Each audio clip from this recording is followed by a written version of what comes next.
des oasis est connue depuis l'aube des temps. Elle est le portail de l'ouest et du sud de l'Égypte. Dans l'Égypte ancienne, c'était l'une des provinces les plus importantes soumises au pouvoir du pharaon, car c'est la première ligne de défense pour l'Égypte à l'ouest et au sud. L'agriculture, principale activité des habitants, dépend des eaux souterraines. Les palmiers figurent parmi les cultures les plus célèbres de cette région. La région des oasis se caractérise en effet par ses innombrables palmiers formant une véritable forêt. C'est l'une des régions les plus riches au monde en ce qui concerne la production des dattes. La saison des récoltes des dattes est toujours marquée par des carnavals et des cérémonies. Le paysan d'El Wadi El Gadid chérit le palmier au point de le considérer comme sa bien-aimée ou sa fille. Le palmier est toute sa vie. Quelle scène pittoresque en contemplant ces paysans joyeux en train d'escalader les palmiers pour cueillir la récolte. La date arrive à maturité quand elle commence à se colorer. Les dattes d'une seule grappe ne mûrissent pas en même temps. Le moment convenable pour la récolte n'est pas le même pour tous les genres de dattes. En tout cas, on ne récolte pas les dattes que lorsqu'elles prennent une couleur dorée.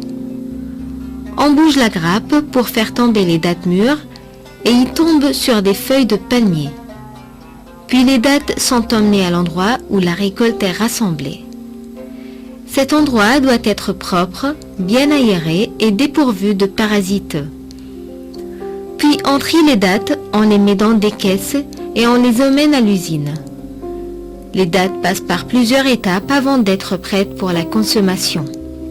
Les dattes sont triées, passent par la machine de lavage, puis entrent dans la chambre de stérilisation et de séchage pour être prêtes à la consommation.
L'un des métiers artisanaux les plus connus consistait à utiliser le bois des arbres pour bâtir des maisons et fabriquer de différents outils dont l'homme a besoin dans sa vie quotidienne. Le prophète Noé est peut-être le plus ancien menuisier de l'histoire. Lorsque Allah lui a ordonné de bâtir son arche, il ne connaissait rien à la menuiserie artisanale qui, contrairement à la menuiserie moderne, nécessitait des outils primitifs. Cette menuiserie artisanale se trouvait dans certaines régions et était centrée sur la fabrication des récipients et des verres en bois, des charrues et quelques outils utilisés pour la nourriture. Parmi les outils utilisés dans la menuiserie figurent la scie, le merlin et la hache.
Les feuilles de palmier dans la région des oasis sont considérées comme un déchet agricole dont il faut se débarrasser. On se débarrasse des feuilles de palmier pour protéger l'environnement. Les habitants des oasis utilisent ces feuilles dans la fabrication de l'arabesque et des meubles. La fabrication des rameaux ou des feuilles du palmier est plus répandue car les femmes aux oasis pratiquent cette activité au foyer. La culture du palmier est répartie sur l'ensemble du territoire égyptien. Mais les 5 grandes oasis, à savoir Al-Dakhla, Al-Kharga, Al-Bahariya, Siwa et Al-Farafra, représentent environ 60% de la culture de palmier en Égypte. On remarque que cette culture est plus dense à Al-Dakhla, Al-Kharga et Bahariya.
En général, on ne trouve ces métiers qu'à El-Dakhla. Les autres oasis se débarrassent des feuilles de palmier qui résultent du taillage saisonnier en les brûlant ou en les vendant à des prix très bas aux artisans de Fayoum. Cette région occupe le premier rang en Égypte en ce qui a rapport à la production et à la variété des objets fabriqués en feuilles de palmier, ainsi qu'au nombre d'artisans qui pratiquent ce métier. Le tourisme est le premier consommateur de pièces d'ameublement fabriquées en feuilles de palmier. Un hôtel de 5 étoiles de Siwa utilise ces objets pour équiper les chambres, mais aussi les cafés touristiques, les parcs publics et les parcs de divertissement. Les toits des maisons figurent parmi les principaux objets fabriqués en feuilles de palmier. Les feuilles de palmier sont utilisées aussi pour équiper les terrasses dans les bâtiments modernes pour se protéger de la chaleur.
comment on taille les feuilles de palmier.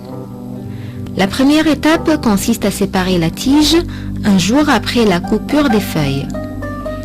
Habituellement, ce sont les femmes et les enfants qui accomplissent ce travail. Une fois coupées, les feuilles de palmier sont exposées à l'attaque des charançons. Mais d'après le menuisier, les feuilles provenant de palmiers cultivés dans des sols salés ne sont pas attaquées facilement par les charançons. En général, les palmiers qui se trouvent loin des zones habitées sont très solides et résistent aux bestioles, contrairement aux palmiers des zones habitées qui se prêtent facilement à l'attaque des charançons. Les experts affirment que les palmiers des zones habitées ne bénéficient pas de suffisamment d'air libre. Il faut donc exposer les feuilles de palmier tout récemment coupées au soleil en les empilant dans des bottes qu'on défait 2 jours après pour remuer les feuilles et les remélanger, évitant ainsi que l'eau ne se regroupe dans la partie inférieure de la botte, ce qui favorise l'attaque des charançons.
Les objets fabriqués en feuilles de palmier les plus exposés à l'attaque des charançons sont les objets à caractère fixe et qui sont loin de l'aération, comme les toits des maisons et les murs intérieurs.